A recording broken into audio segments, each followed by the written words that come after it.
tema dessa noite, então, Mateus capítulo 6, do 30 ao 34. Vamos ler então em nome do Senhor Jesus? Pode colocar o texto. Nós vamos ler nas duas versões. Nós vamos ler na versão normal, Almeida atualizada, e depois na Bíblia Mensagem. Olha o que diz o versículo 30. Se Deus veste assim a erva do campo, que hoje existe e amanhã é lançada ao fogo, não vestirá muito mais a vocês, homens de pequena fé? Portanto, não se preocupem, atente para essa expressão, porque ela é importante para nós. Portanto, não se preocupem dizendo: o que vamos comer, ou o que vamos beber, ou o que vamos vestir? Pois os pagãos é que correm atrás dessas coisas. O Pai Celestial sabe que vocês precisam delas. Podem seguir? Agora, na Bíblia Mensagem, olha que interessante. Se Deus dá atenção às aparências das flores do campo, muitas delas nem mesmo são vistas. Não acham que Ele irá cuidar de vocês? Tem prazer em vocês fazer o melhor por vocês. Quero convencê-los a relaxar. Na outra versão diz: não se preocupem, não é? Descansem. Aqui diz: quero convencê-los a relaxar. Não se preocuparem tanto em adquirir. Em vez disso, prefiram dar, correspondendo assim ao cuidado de Deus. Quem não conhece a Deus não sabe como Ele trabalha. E se aprende essas coisas, mas vocês conhecem e Deus e sabe como Ele trabalha, oriente a sua vida de acordo com a realidade, a iniciativa e a provisão de Deus. Tem mais textos ali? Ok, esses aqui. Essa é a palavra de Deus. Essa é a palavra de Deus. Algumas coisas é importante nós pensarmos em relação a essas duas versões que são muito boas, e nós colocarmos um contraponto. Uma delas é esse entendimento de nós não ficarmos preocupados, inquietos. Essa expressão diz: relaxem, não é? Quem já teve alguns momentos, por exemplo, se eu chamar alguém aqui no altar para dar sequência ao que eu estou falando, e essa pessoa não tem habilidade para falar, ou foi pego de surpresa, ou desconhece o tema, ele vai subir aqui em cima e vai ficar tenso. Quem sabe em alguns momentos não vai saber nem o que dizer, ou então não vai falar nada, porque não está apropriado ao tema, ou então está desconfortável com a plateia, vai ficar tenso, preocupado, e vai ser um transtorno imenso. É isso que muitas pessoas funcionam diariamente no que diz respeito à vida. Elas ficam tensas, inquietas com o amanhã, com as coisas que estão no futuro. Alguns usam essa expressão, como é que é o peru do Natal? É mais ou menos isso que falam, que morre com antecedência, morre na véspera. Isso, morre na véspera. Algumas pessoas ficam numa tensão imensa o que diz respeito ao futuro. Eu gosto desta versão porque ela diz: relaxem. Sabe quando você, por exemplo, está aguardando um resultado de uma prova, de um exame, e você fica inquieto, preocupado, não consegue comer, não consegue dormir, e quando vem o resultado, e por misericórdia de Deus, o resultado é favorável, você relaxa, você consegue descansar, o seu batimento cardíaco é diferente, o seu semblante ele vai transparecer diferente, porque você relaxou. A outra versão vai dizer: descansem. Então, nesta noite, queridos, a palavra de ordem da parte de Deus com relação ao futuro é: descanse em Deus, relaxe em Deus. Você pode aplaudir o Senhor? Faça isso. Deixe só eu iniciar então essa mensagem. Só quis trazer uma introdução, o que diz respeito ao contraponto dessas duas versões, que são muito boas. Escute uma coisa, queridos. Quando alguém vai pregar ou ministrar sobre prosperidade, muitas pessoas já têm em mente dinheiro. Já vem o pastor, a igreja falar em dinheiro. Infelizmente, por causa desse evangelho e por causa dessa teologia barata, inclusive, da prosperidade, isso ficou um rótulo. Prosperidade ficou assim, as pessoas têm versão a alguém falar, comentar sobre prosperidade. Porque durante muito tempo, principalmente no Brasil, a partir do final dos anos 70, surgiu essa explosão desse evangelho da prosperidade. Que abençoado era quem tinha as coisas. Abençoado era quem tem bens, tinha bens. Então muita gente, e é bem isso que está no nosso informativo, muitas pessoas elas correram para as igrejas à busca dessa suposta prosperidade no ter, em adquirir coisas, bens materiais. Então as pessoas têm um entendimento de que prosperidade tem a ver com dinheiro, ter bens, ter recursos financeiros, e é isto é prosperidade. Só que esse é o evangelho barato. Prosperidade genuína vai além de ter coisas. Digam amém. A prosperidade vai além de bens materiais. A prosperidade, uma pessoa próspera não corre atrás das bênçãos. Se você olhar, por exemplo, Maurício, eu vim aqui, se meu retorno está dando um chiado, me ajuda aqui, perceba para mim, por favor. Se você olhar as duas versões, uma delas, elas vai dizer o seguinte: as pessoas ímpias, elas correm atrás das bênçãos materiais. A outra versão da mensagem vai dizer os pagãos, pessoas que não conhecem a Deus, na verdade só correm atrás das bênçãos, que não conhecem a Deus de verdade. Só fica nesse viés da prosperidade no ter. Pessoas que não têm uma experiência com Deus, porque pessoas que conhecem a Deus, elas não precisam correr atrás das bênçãos, as bênçãos vão correr atrás delas. É assim que funciona.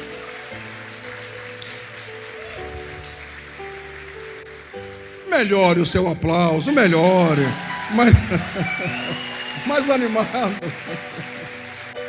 Eu não estou dizendo que você vai deitar numa rede, e como há alguns anos atrás brincou o Zeca Danésio, membro dessa igreja, nós na praia um dia ele brincou, estava com um chapelão desses mexicanos. Irmão, tem um ruído aqui que não pode ser de Deus, que está me incomodando aqui muito. Que barulho é esse? Ou é aqui, ou é em alguma coisa. Por favor, com os seus cachos, resolva isso. O Carpes e demais irmãos que não têm cabelo têm inveja do Maurício. Eu sinto que acobertar o Maurício é muita inveja nesses cachos. Diga misericórdia. Viu, queridos, o Zeca uma vez brincando na praia, ele disse, eu quero tomar água de coco, deitar numa rede e cantar Amor Febril, coisa assim. Sabe, não é que eu não vou trabalhar cedo, não é que eu não vou levantar cedo e lutar, e buscar clientes, e produzir, e melhorar, não é isso. Não é que você vai se deitar na sua rede, na sua cama e vai dizer, agora Deus, trabalha para mim. Sabe, não é que você agora está desempregado e vai dizer, Deus vai cuidar de mim, não precisa me preocupar, eu vou relaxar.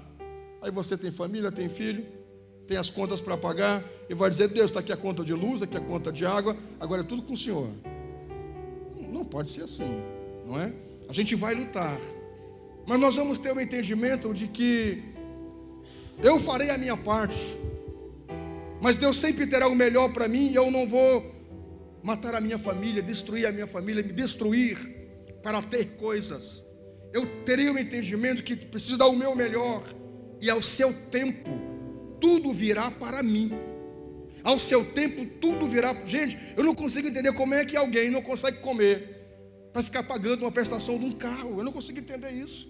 Como é que alguém tira dos seus filhos para ficar pagando a prestação do carro, e aí os filhos ficam lá comendo miojo. Só para dizer para a sociedade que você tem um carro. Isso não é prosperidade, queridos. Isso não, sabe? Só para mostrar para alguém que tem, e lá em casa está faltando as coisas. Isso não é prosperidade genuína, sabe? Em ter aquele bem material. E aí coloca a família numa situação desprovida, numa situação de penúria. Porque para mostrar para alguém que você tem uma moto, tem um carro, e aí fica lá com os filhos comendo só miojo. Isso é uma incongruência total. Isso não é uma prosperidade genuína. Você vai trabalhar, em alguns momentos, se quiser ter um bem melhor, a gente vai se apertar. Isso é possível, se ajustar. Eu nunca vou me esquecer de o pastor Mauro, quando estava construindo a sua primeira casa, ele me disse uma vez: pastor, eu estou pensando em vender o meu carro. E tinha um carro novo na época. Ele disse: Glória, obrigado, Maurício, resolveu. Ele disse, foi se aconselhar comigo e disse: e eu vou ter que reduzir para um carro muito simples, mas eu preciso vendê-lo para poder investir na casa.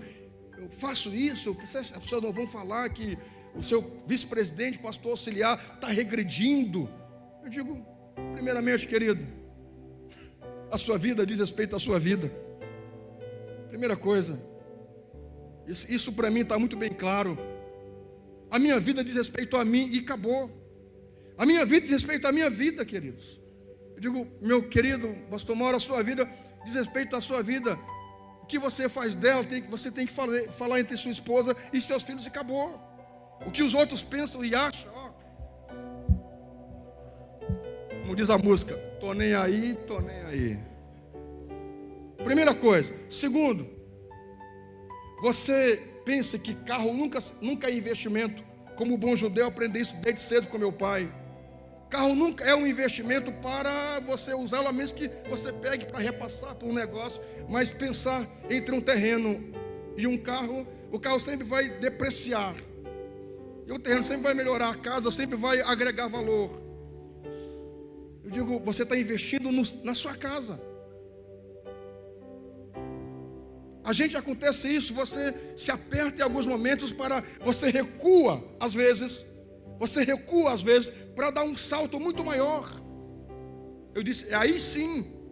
Aí ele: pastor, amém, agora eu estou descansado. Eu digo: claro. E de fato ele fez isso, comprou um carro muito simples. Que a pastora Fátima acabou com o carro nas visitas, nas casas por aí. Aquele carro andava até sem roda. Não é? Mas aí depois construíram uma casa imensa, muito bonita, que depois venderam e compraram outra, e ficou mais bonita ainda a outra. Então veja, isso é uma coisa, você tem que recuar um pouquinho, se ajustar para dar um salto maior. Eu concordo.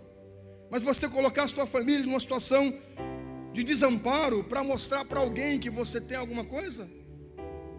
Sinceramente, essas coisas a gente precisa pensar bem, queridos, porque a prosperidade, das classificações para entender na raiz da palavra prosperidade, é você poder ter paz.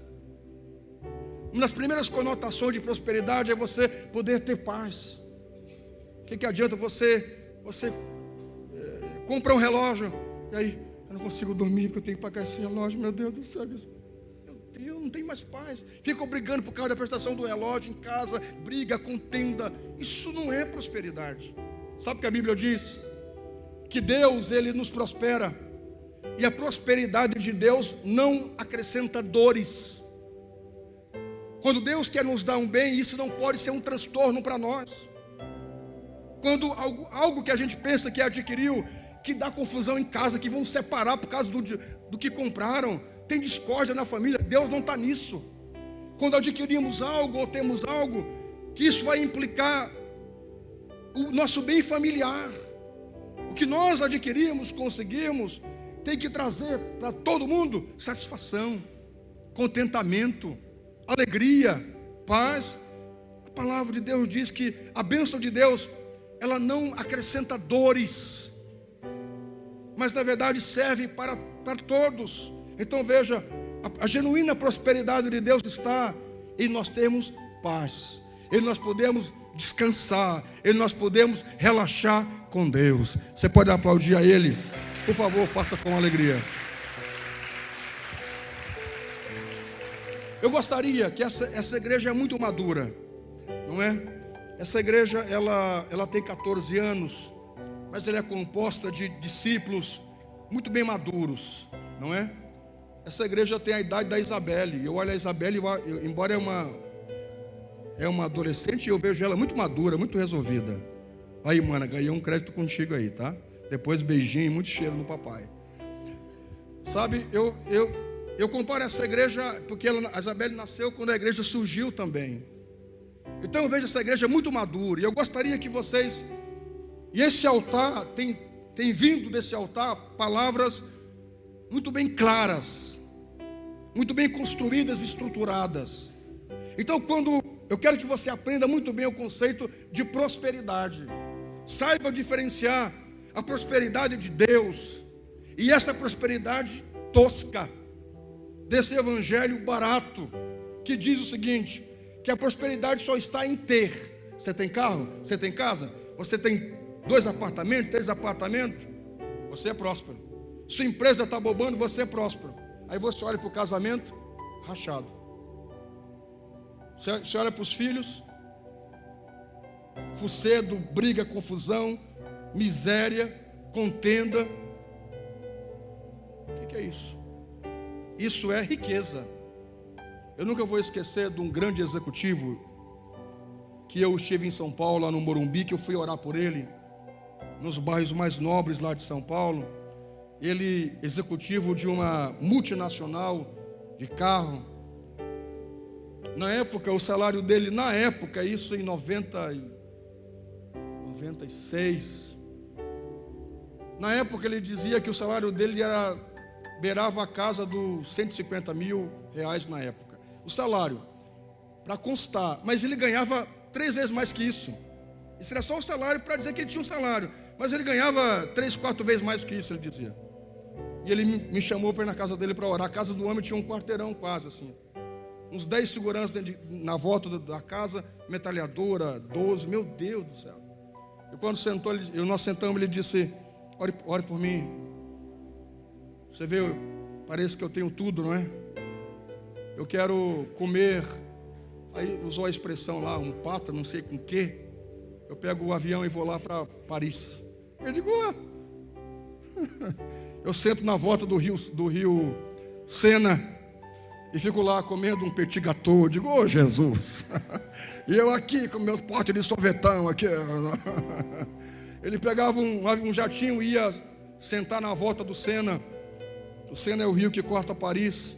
E ia comer lá um petit gâteau.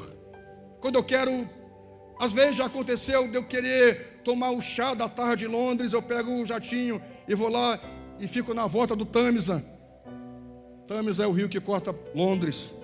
E fico lá tomando o chá da tarde. Eu digo, que nojo. Parece que eu tenho, pastor, mas eu não tenho. Eu digo, por que você não tem? Olha o que você tem. Não tenho. Sabe o que eu faço? Eu fico enrolando no meu escritório, eu fico procurando viagens para não ter que estar aqui nessa casa, porque essa casa é um inferno. A minha mulher passa dopado com remédios, dormindo dia e noite, entre um drink e um remédio para dormir, ela passa caindo bêbada dentro de casa. Nós não temos paz, nós dormimos em quarto separado. Nas fotos, nas colunas sociais, a gente está assim se beijando, dizendo que ama um ou outro, mas quando a gente entra nos nossos carros, cada um pega um carro, vai para um lado, e chega em casa, cada um tem um quarto. Ele dizia, ele me disse, eu tenho um casal de filhos. Foi a visão dele. Não estou sendo preconceituoso, foi o que ele me disse. Ele disse, eu tenho um menino, um rapaz e uma moça. Ele disse, a moça gosta de menina, e o rapaz gosta de menino. Para mim é estranho. Foi o que ele me disse. Que vida é essa, pastor? Eu fico achando viagens, coisas, para não vir para casa. Aí me mostrou uma mesa grande, imensa. Ele disse, aquela mesa, faz anos que a gente não senta nessa mesa. Você imagina, queridos? Sabe que ele tinha? Muita riqueza. Mas ele não tinha prosperidade. Ele não tinha a palavra hebraica lahema. Lahema quer dizer prosperidade. Por muito tempo eu ia nas igrejas e eu dizia: diga Shalom Lahema. Shalom Lahema é paz e prosperidade. As pessoas não tinham, esse homem não tinha Lahema, não tinha prosperidade e não tinha Shalom, não tinha paz. Ele dizia: eu trocaria tudo isso para mim poder desfrutar com a minha família de paz. Nós não temos alegria, nós não somos tudo menos uma família. Sabe o que é isso? Isso é riqueza, isso são bens, mas isso não é prosperidade. A prosperidade consiste em você relaxar, em você descansar, em você compreender que não precisa, repito, correr atrás das bênçãos. Dia após dia você vê o cuidado de Deus sobre sua vida, e você ter o contentamento, e eu ter o contentamento naquilo que eu tenho, estar feliz com o que eu tenho, porque eu sei que o que eu tenho foi Deus que me deu. Isso produz paz no meu coração. Digam amém. Então escute, a prosperidade de Deus sempre vai envolver um bem-estar de alma, não só em ter coisas. Essa prosperidade barata diz às pessoas: venham para a igreja, venham para a igreja, e todos serão ricos. Todo mundo vai enriquecer, porque Deus é rico. Seus filhos também têm que ser ricos. As pessoas se matam, fazem loucuragem, porque elas querem ser ricas. Em São Paulo, quando pastoreávamos lá, chegou o irmão para mim assim: pastor, ore por mim. Eu digo: por quê? Eu não o conheci. Ele disse: me ajude, porque eu peguei a minha casa. Porque lá na igreja que eu fui, o pastor disse: o que você der, Deus vai te dar tudo de volta. E aí eu queria uma coisa muito grande, eu vendi minha casa e dei tudo para a igreja. Agora eu não tenho onde morar. Eu disse: querido, além de orar por você, eu quero lhe aconselhar: volte lá e peça sua casa de novo. Porque na Bíblia Deus nunca vai pedir a nossa casa. Sabe o que Deus vai pedir? O nosso coração. A menos que a sua casa seja o Senhor do seu coração, isso é uma coisa. Mas eu penso que a sua casa não é Senhor do seu coração. Sabe o que Deus pede para nós? Primeiramente, o nosso coração. Isso é que Deus pede. Deus não pede as nossas coisas, a menos que elas sejam para nós um Senhor, a menos que ela nos domine, a menos que eu quebre a amizade por causa de coisas, a menos que eu me distancie de Deus por causa dos bens. Então essas coisas são senhores de nós, e no nosso coração não pode haver dois senhores, apenas Deus. Foi por isso que Deus pediu a Abraão, pediu Isaac, porque houve um momento em que Isaac estava sendo o senhor de Abraão, o filho da velhice. Aí Deus pede Isaac, mas Deus não queria sacrificá-lo, foi só para testar o coração de Abraão. O que Deus na verdade nos pede é o nosso coração. Nosso coração não pode estar em coisas, nosso coração tem que estar em Deus, tem que estar no Senhor, nosso coração tem que estar nele. Então veja essa teologia barata que diz: todos que vêm para a igreja serão ricos. Isso não é verdade. Isso não quer dizer que você não tenha bens materiais, que você não seja de Deus. Se você olhar a história da igreja, havia inclusive homens, bispos, que foram escravos, foram grandes líderes. Sabe, queridos, não baseie a sua vida em coisas, em bens materiais. Sempre, uns terão mais, outros terão menos. Mas quando chega no aspecto de Deus, nós somos iguais, nós somos semelhantes, nós temos o mesmo amor. O que nos diferencia não são as coisas em hipótese alguma, porque nós somos iguais em Cristo. Nem todos que venham para Deus serão ricos. Se você olhar a história, muitos irmãos tiveram muita dificuldade na vida. Isso não quer dizer que elas não têm Deus. Cada um tem o seu tempo, cada um tem a sua história. Mas a prosperidade genuína está em você ter Deus, em você ter paz, em você ter alegria. Se você tiver coisas, isso pode ser um bônus.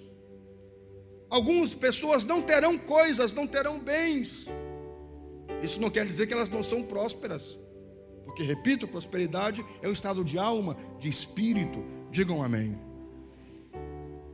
É possível algumas pessoas terem prosperidade e riqueza. Isso é possível. E a Bíblia diz que Deus pode enriquecer a muitos. Isso é uma coisa. Mas todos aqueles que vêm a Deus serão prósperos. Nem todos serão ricos, mas todos serão prósperos. Você pode aplaudir o Senhor?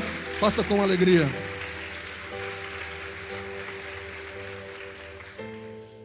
Primeiro item que eu gostaria que você atentasse e prestasse atenção. Por favor, Luciano, coloque para nós. Descanse em Deus. Diga para o seu irmão, descanse em Deus. Lembra que foi a primeira versão ali da normal, descansar. Descanse. Relaxe. Deus, ele nota as folhas, as flores do campo. Descanse em Deus. Não em pessoas, não em coisas, mas em Deus. Queridos, é certo que quando você baixa a sua adrenalina para o futuro e deixa Deus levar você, Deus nunca vai levar você para o pior. Lembra da mensagem do domingo passado, de que um pai, nós pais, sendo pessoas imperfeitas, nós queremos dar boas coisas aos nossos filhos, quanto mais o Pai Celestial. Descanse em Deus, querido. Não fique noite sem dormir, preocupado com os compromissos, com o que tem que fazer. Descanse em Deus. Isso foi uma coisa que muito eu tive que aprender nessa igreja, diariamente, nas construções, investimentos. Tem que descansar em Deus, porque não é por nós, não são por pessoas, não são as pessoas que vão suprir a nossa necessidade por completo. Sempre será Deus. Então nós devemos descansar em Deus. Então nesta noite eu digo a você, descanse seu coração em Deus. Eu disse para os jovens ontem, usando a palavra de Jeremias, capítulo 29. A Bíblia em Jeremias, Deus está dizendo: eu tenho para vocês planos bons, não maus, planos de paz e não de guerra. Eu tenho para vocês um projeto e um futuro. Seu futuro já está traçado em Deus. Só siga Ele, só siga, só caminhe. Segunda coisa, para mim me adiantar, porque eu estou ficando já sem voz. Segunda coisa é o cuidado de Deus por nós. Deus tem cuidado de nós. Digam amém. Pare para pensar. Não me diga que de alguma maneira nossa garantia, nosso penhor é Deus. Deus tem cuidado de nós. Esses dias, o Marcondes está aqui? Não, o Marcondes está aqui. Lembra que eu falei com você esses dias? Você, quando é que foi? Que eu falei para você, Marcondes está falando que vai visitar os parentes dele lá onde mesmo? Lá em Rosário, né? Ah, pastor, eu digo, Marcondes, me traz de lá, porque eu falo isso com ele porque já é meu parceiro, um amigo, não é? Então já dá para mim brincar com ele assim. Marcondes, vai lá e me traz uma banha, me traz mel e me traz uns peixes. Aí ele disse, pastor, a banha está garantida, mas mel. Eu digo, rapaz, eu quero mel. O meu mel acabou lá em casa, eu gosto muito de mel. Eu como mel com pão, mel com bolacha, mel com limão, mel com tudo. Pensa no homem louco por mel. Hã? Eu faço chá 4 da noite com mel lá em casa. Aí eu faço um monte de xícara com chá de pastora. Toma chá com mel, Belle chá com mel, chá com mel. Quando eu venho com uma xícara de mel, elas correm dentro de casa. Eu amo chá com mel. Hã? Até a lua dou limão com mel para a lua. Não tem gripe, não tem mazela. Gosto de mel. É triste. No fava, então, melhor ainda. Lá em casa não pode faltar mel. Eu digo, Marcondes, eu quero mel, rapaz. Pastor, meu mel está acabando. Dá um jeito, Marcondes. Não quero nem saber. Falei, é um vaso de Deus. Aí ele, pastor, não vou garantir. A banha eu vou garantir. Mas, como diz minha sogra, o meli não. O meli, minha sogra fala o meli. Ela diz, Pedro, aqui tem um meli para ti. Um meli. Um meli. Aí, está acabando meu mel, Marcondes e tal. Aí, conversei com ele. Que dia foi mesmo, lembra? Quarta-feira agora, né? Foi quarta-feira. Que dia foi que alguém me trouxe um mel? Quem foi que trouxe aquele mel? Hã? Aí quinta-feira, quem foi que trouxe? O irmão Gonçalves, olha aí, o irmão Gonçalves. Aí na hora do culto aqui, a pastora veio com uma sacola e disse, mandaram para nós aqui um mel. Eu digo, quem mandou? Eu digo, Marcondes? Hã? O mel e melado. O irmão Gonçalves, ali o Tiago, o irmão Gonçalves trouxe, o Tiago lá, o filho do irmão Gonçalves, mandou para nós um mel. Eu digo, meu Deus, eu falo na quarta-feira. Na quinta-feira veio o mel. Não me diga se isso não é o cuidado de Deus. Eu pergunto a você, alguém entre nós já teve essa experiência de você dizer assim, meu Deus, eu queria tanto um picolé, e alguém chegar a dizer, eu quero um picolézinho? Eu fico admirado dessas coisas, como Deus se importa com a gente. O que é um mel para Deus, gente? O que Deus tem a ver com o que Deus quer com mel? Eu quero dizer que Deus se importa conosco, gente. Deus cuida de nós. Como é que eu na quarta-feira desejo um mel e Deus providencia? E o irmão Gonçalves nem sabia de nada. Eu falei aqui com o Marcondes sozinho. Como é que na quinta-feira chega, além do mel, vem até um melado? Foi um melado, é o que disser? Como é que pode, não? Como é que é isso? Gente, eu fico admirado do cuidado de Deus por nós. Querido, Deus já cuidou de você em outros momentos. E eu quero linkar com a palavra primeira. Se Deus já cuidou em você em outros momentos, então descanse, porque Ele vai continuar cuidando de você. Ele vai continuar cuidando da sua vida.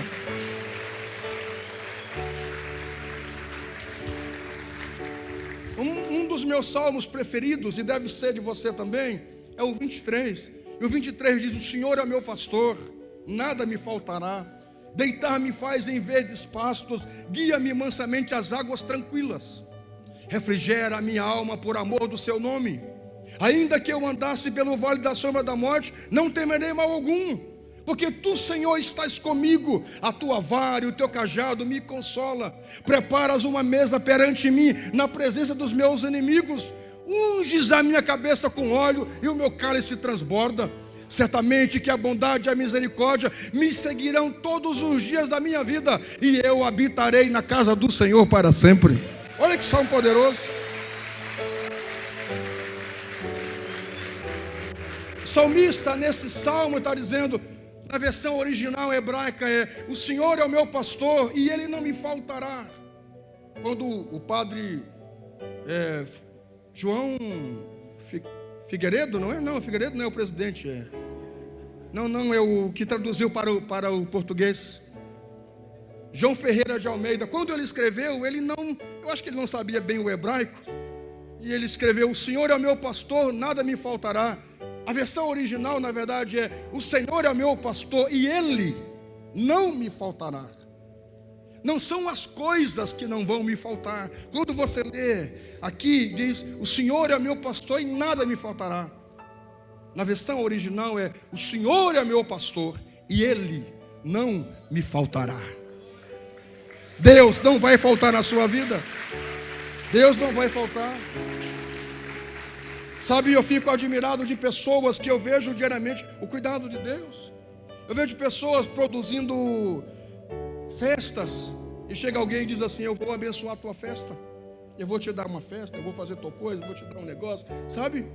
Eu vejo Deus cuidando da gente, de pessoas, de alguém chegar e dizer assim, aqui uma roupa lá para aquela festa, vou te dar esse sapato, vou te dar essa coisa.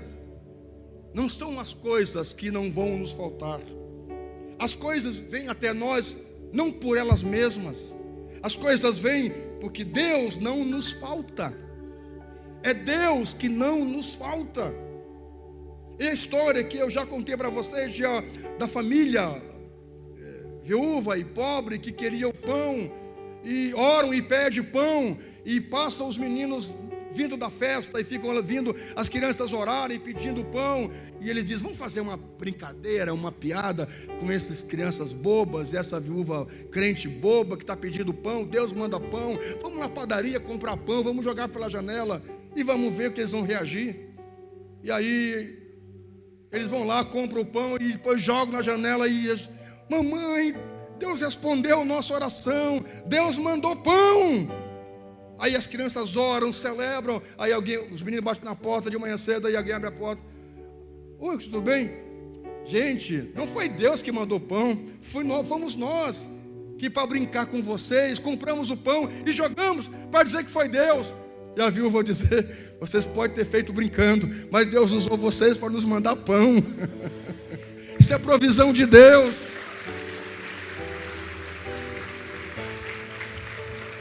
É outra família que vai orar, pedindo a Deus provisão. E aí alguém lá, satanista, manda fazer a compra, levar para a casa da família e com um bilhete dizendo: tá aqui uma cesta básica para essa família cristã aqui que não tem o que comer, e estamos mandando aqui cesta de comida. Só que quem está mandando é o diabo, não é Deus. E a pessoa que tem visão espiritual, a família dizer: quando Deus quer, até o diabo obedece. Quando Deus quer, quando Deus cuida, até o diabo obedece. Ah, queridos, porventura vos faltou alguma coisa? Os discípulos vão chegar para Jesus e vão dizer: mestre, nós deixamos tudo por amor a ti, o que nós ganharemos? Jesus vai dizer a eles: porventura vos faltou alguma coisa? Não, queridos, não, nada nos faltou, porque Deus não nos falta. Ele tem cuidado de você, de nós, de mim. Se você olhar sua história de vida, sua história pessoal, você vai ver os pormenores do cuidado de Deus sobre você, usando pessoas, usando situações para cuidar de você, para atender você. Então escute, a prosperidade de Deus está no cuidado de Deus. Você pode em algum momento passar alguns apertos, mas Deus sempre vai estar ali. Não é que nós vamos ter sempre uma vida regalada, uma vida folgada, que Deus está conosco. Mesmo em momentos difíceis, Deus vai estar conosco. E esses momentos são favoráveis, porque eles nos edificam, nos ensinam. Porque senão, se tudo for assim, igual o Silvio Santos, jogando dinheiro de maquininha, nós não vamos nunca saber administrar, aprender. Nós nunca vamos aprender a nos portar.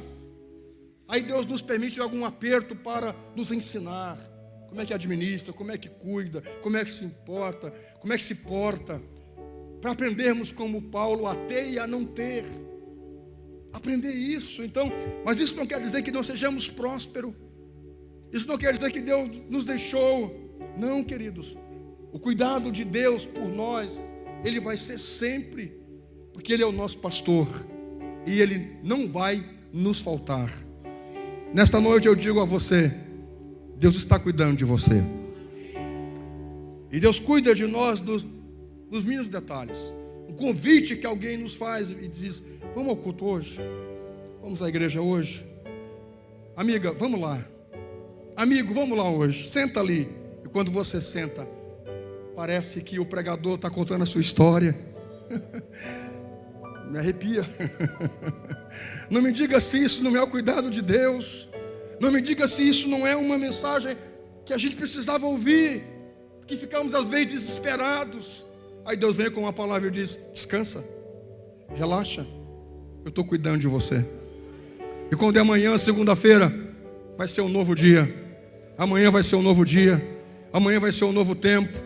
E algumas coisas que nós nem esperávamos, elas virão, porque Deus vai trazer para nós como sinal do seu cuidado. Você pode aplaudir a Ele, ou faça com alegria.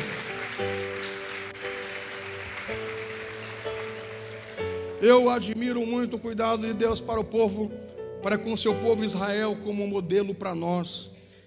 Se você olhar os 40 anos que o povo hebreu esteve peregrinando no deserto, a Bíblia vai dizer que eles cresciam e as roupas cresciam junto com eles. Esses dias a pastora estava lá em casa experimentando umas roupas, e eu disse: meu Deus, mas que alemã linda. Eu disse: que roupa bonita essa blusa, vida.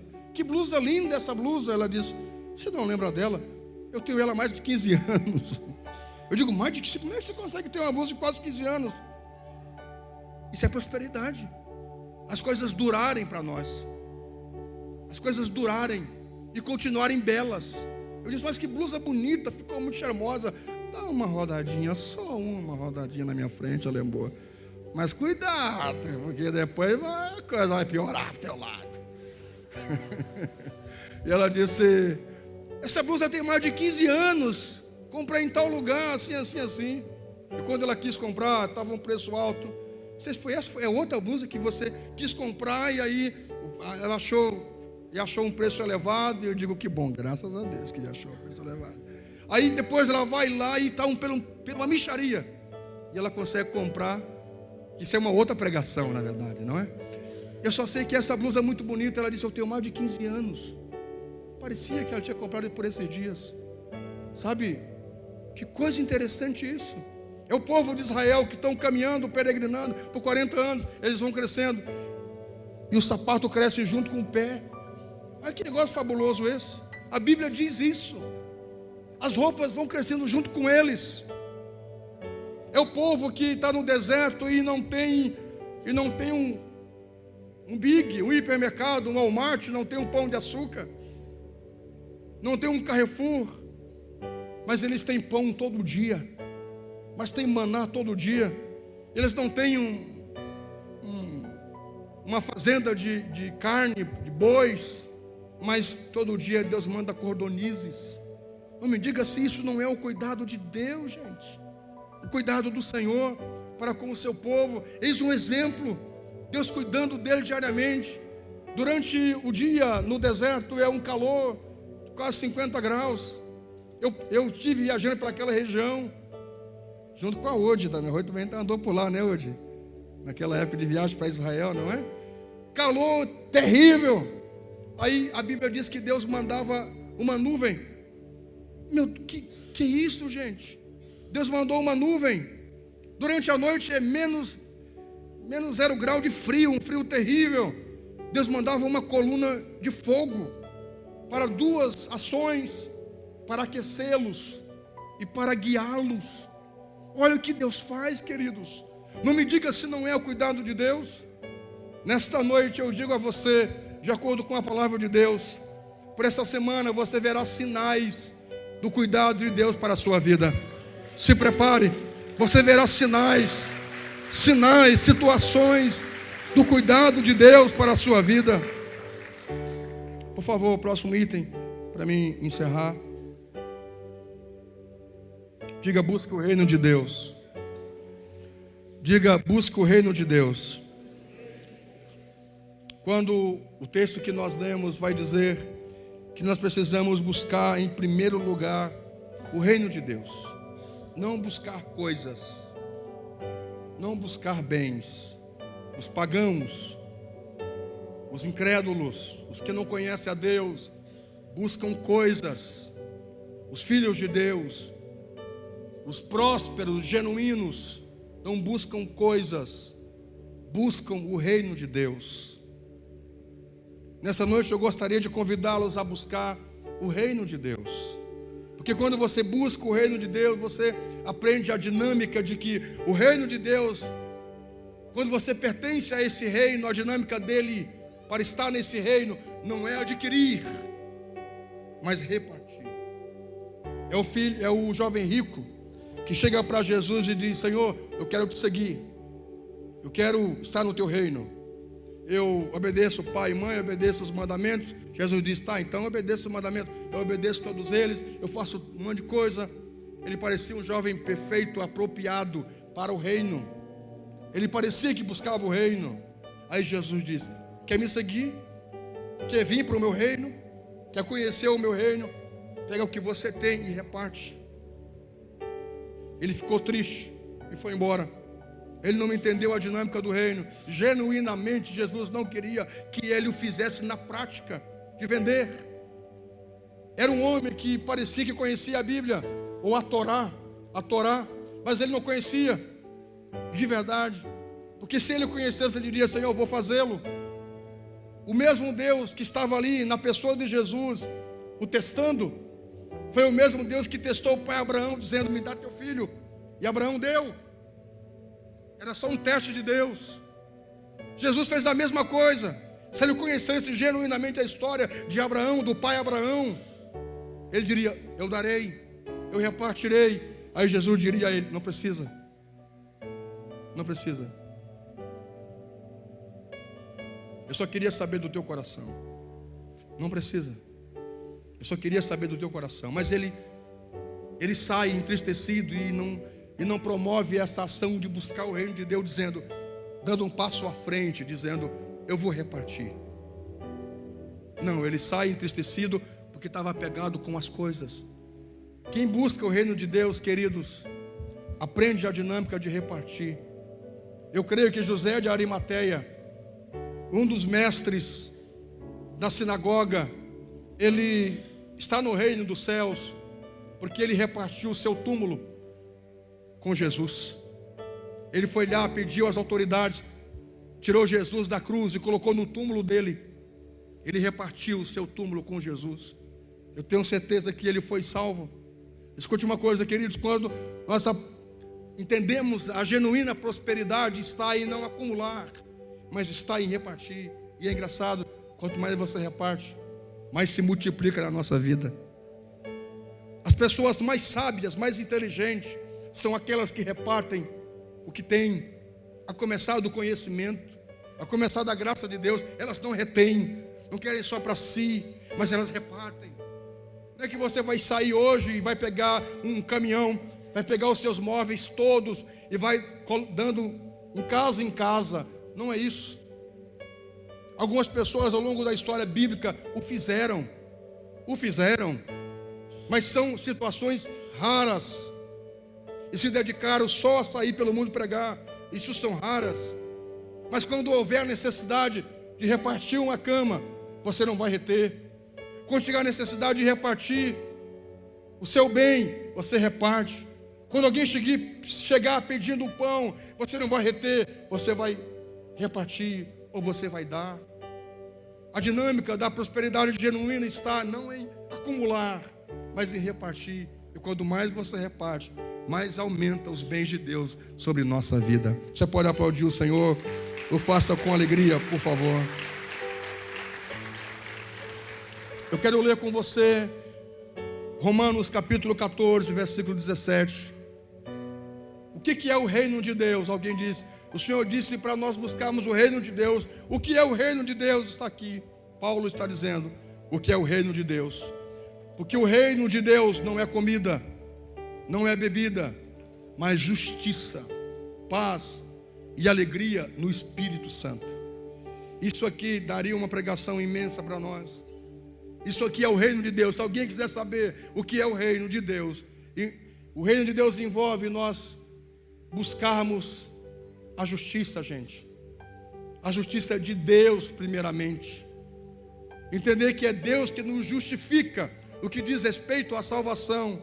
Nós não temos condições de chegar diante de Deus e dizer: Senhor, eu mereço ser salvo. Eu sou uma pessoa boa, eu não mato, eu não fumo, eu não cuido da vida dos outros, só cuido da minha vida. Eu mereço o reino de Deus. Não é a nossa justiça, não é a nossa bondade, é a justiça dele.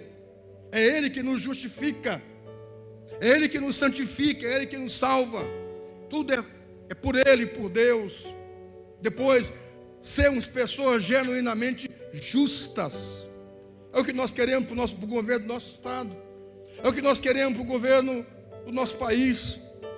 Ser justo dentro de casa, ser justo dentro da igreja, agirmos com justiça, com equidade, não sermos balança enganosa, favorecer a um e desfavorecer a outro. Sermos justos, temos um padrão, uma medida. Isso é justiça. Pessoas que estão no reino de Deus são pessoas que primam pela justiça, pessoas que promovem a paz, pessoas que buscam a paz, as pessoas que procuram a paz. Querido, paz é uma coisa extraordinária para a nossa vida.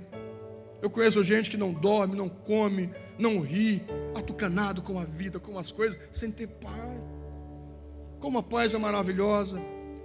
Quem é casado aqui como eu, que se há algum transtorno familiar, algum desacerto, a gente não fica bem, não é? Não consegue ficar bem. Quando está com um irmão, com uma situação, uma pendência, e não está resolvida, a gente não tem paz. Sabe como é importante a paz? A paz é uma coisa extraordinária na vida do ser humano. A paz traz saúde. A paz traz saúde para nós. Pessoas que primam pela paz, querido, primem pela paz. Tem pessoas que gostam de uma briga, gostam de uma conversa, gostam de uma intriga. Essas pessoas não entendem o reino de Deus. Promova a paz na sua casa, promova a paz na sua família. Seja aquele da turma que do acalma, do aquieta. Não tem uma expressão assim, a turma do deixa para lá, né? Como é que é? Deixa disso, a turma do deixa disso. Que sejamos essa turma, gente, que promova a paz. Está lá 12 irmãos, minha gente, para com isso. Candidato A, candidato B, time A, que vai resolver? Deixa de ser bobo. E quando vocês estão aqui se apedrejando, o jogador está ganhando milhões lá, para com isso. Vamos discutir no campo das ideias, sabe? Promover a paz. Chega lá o marido em casa, voando pelas paredes, a mulher só olha assim. O que é isso? Aí, sabe, ela promove uma paz tão grande que ele fica desconcertado. Sabe, a mulher que vem voando as tranças, fumegando, parece que comeu uma jalapenha mexicana. Parece o dragão da Daenerys, fumaçando, cuspindo fogo. O marido olha e diz: para que isso? Ele baixa até o tom de voz: para que isso? Para que isso, meu amor? Sabe, a paz é tão grande no outro que constrange, que não tem paz. Nós precisamos trabalhar isso em nós, minha gente. Promover a paz em nós, a alegria. Diga para o seu irmão: alegria. Faz uma cosquinha nele, diga alegria. Faz uma cosquinhazinha aí. Alegria, alegria, alegria. Gente, eu admiro o pastor Arnoldo no programa dele. Olha, cada um tem o seu jeito. Eu não critico o pastor Arnoldo, eu admiro, é o jeito dele. Pastor Arnoldo, tu não precisa ficar preocupado com o teu jeito no teu programa. Meu irmão, é o teu jeito. Alguém esses dias postou lá, estava esperando a hora da alegria. A gente morre da risada com ele. Rapaz, é dia e noite, é dele. Eu digo: rapaz, tu tem que deixar o pastorado e ser um artista de TV. Eu digo: não digo, estou brincando. Está deixando ficar rico, rapaz, porque ele escolheu ser pastor. Estou brincando. Isso é dele. E, gente, ele passa dia e noite dizendo bobagem, para a gente dar risada. Para a gente dar risada. É muito engraçado o jeito dele. É muito leve, é tranquilo, sabe? É tranquilo. Gente, nós precisamos, olhe, nos nossos cultos a gente precisa rir mais. Existe uma geração de igrejas e pastores carrancudos, irados. O povo tem que parar com essa mania de culto bom é culto que o pastor dá pau e dá cacetada. Hoje o culto foi bom, porque o pastor deu pau. A síndrome do ratinho. Desceu o cajado. A gente não pode ter um culto leve. Se é o culto mudando do diabo, só porque você riu. Meu Deus, gente, alegrias, leveza, paz. Ele precisa rir mais. Olha, quantos casais eu já conversei quando dizia assim: quando nós namorava, a gente ria. Agora a gente está casado, é só briga. Sabe? Ele precisa promover mais entre os casais essa leveza de rir mais, de brincar. Quando namorava, o rapaz fazia um monte de coisa para a moça dar risada. E era bom assim. Não perdia o respeito por isso. Agora aquela cara assim: vem aqui, mulher, vá se lavar. Não tinha um cara assim na TV um tempo atrás? Uma coisa monstruosa. Com uma seriedade. Vá se lavar que eu vou te usar. Meu Deus do céu. Que coisa louca uma coisa dessa. Sangue de Jesus tem poder. Coisa horrível.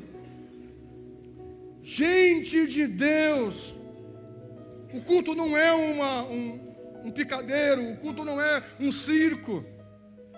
Mas gente, não nos impede a gente rir, não só na igreja, mas com os amigos, sabe? A gente rir mais, brincar. Essa coisa, esse modelo de santidade: eu sou crente, eu não posso brincar, contar uma piada, uma brincadeira, porque Jesus não gosta. Meu Deus, gente, para com isso. Ele precisa ser leve. Ter alegria, buscar essa alegria. Alegria no Espírito Santo. Que você possa ser uma pessoa e eu tão cheio do Espírito Santo, que a nossa presença possa proporcionar ao ambiente, às pessoas, uma leveza, possa trazer ao local e às pessoas à nossa volta essa expressão do reino de paz, de alegria, de justiça. Que nós que queremos o reino de Deus possamos entender que esta é a verdadeira prosperidade. É quando nós queremos buscar isso aqui. O reino de Deus é isso aqui. Não é comida, não são coisas que logo desaparecem, mas justiça, paz e alegria no Espírito Santo. Você pode aplaudir o Senhor. Faça isso com alegria. Por fim, eu só quero mostrar para você, só um outro slide que eu vou encerrar, e vou demorar muito com aquele texto de Jó. Luciano, eu só vou citar os 4 itens, porque senão eu vou demorar muito, eu não quero demorar. Escute, quando a gente alcança a prosperidade genuína, depois eu prego esses 4 itens com mais calma outro dia. Nós encontramos essa bênção que envolve a nossa vida espiritual. Prosperidade, ela parte do princípio da paz espiritual. Olha esse texto de Jó 42:5. Os meus ouvidos já tinham ouvido a teu respeito, mas agora os meus olhos te viram. Uma pessoa que tem prosperidade genuína, ela começa com uma transformação espiritual de conhecer a Deus genuinamente. Segundo, no aspecto financeiro, pode entrar sim. Prosperidade também está em Deus cuidar das nossas finanças, de não nos deixar faltar. Olhe, Jó 42:12. E o Senhor abençoou o final da vida de Jó mais do que o início. Ele teve 14.000 ovelhas, 6.000 camelos, 1.000 jumentos, juntas de boi e 1.000 jumentos. É possível sim, no aspecto financeiro, Deus nos prover. Isso está incluído no bônus de prosperidade, mas não é só financeira, começa com o espiritual. É possível também a parte financeira, o cuidado de Deus, o familiar. A prosperidade de Deus envolve nossa família. Esse sucesso a todo custo que destrói a família, essa filosofia que eu já ouvi de universidades ensinar a dizer assim, por exemplo: teu sucesso tem que estar em primeiro lugar.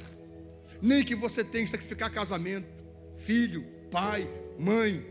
O sucesso é em primeiro lugar. Isso não é sucesso. O sucesso é adquirido destruindo a família, destruindo amizades, apagando a lâmpada dos outros, puxando o tapete dos outros. Isso não é sucesso genuíno. Isso não é prosperidade. A prosperidade genuína envolve a vida espiritual, a vida financeira e a vida familiar. Olha que texto poderoso. Também teve ainda 7 filhos e 3 filhas. Tem o nome das filhas aí, não? Acho que não tem, né? Que tinha o nome das filhas. Foi daí que aparece a Késia, né? Késia e Gemina, né? Késia, Apuque e Gemina. Késia, o pastor Alfredo já escolheu. Quem quiser colocar o nome da filha de Apuque e Gemina, está aí bons nomes. Eu prefiro a Késia. Está aqui, ó. Querem Apuque, ó. Gemina, Késia e querem Apuque. Sobe aqui, irmã, querem Apuque para louvar o Senhor. Sobe aqui, irmã Gemina. Agora a Késia é legal, né? Sobe aí a Késia. Mas tem a Keren, mas a Apuque não, né? A Keren tudo bem, mas a Apuque não. Por fim, tem lá o outro item: longevidade. Longevidade. A prosperidade envolve essa longevidade. Olha que texto bacana. Depois disso, Jó viveu 140 anos. Viu os seus filhos e os descendentes deles até a 4ª geração. A prosperidade de Deus envolve, a Bíblia vai dizer, em ver os filhos dos teus filhos e a paz sobre Israel. Jó conseguiu até a 4ª geração. Jó foi o caso extremo. A minha oração nesta noite aqui: Shalom Lahema, se manifeste na sua vida. Que aonde você estiver, sobre sua vida esteja Shalom Lahema, paz e prosperidade. Dê um aplauso ao Senhor bem forte, porque Ele merece.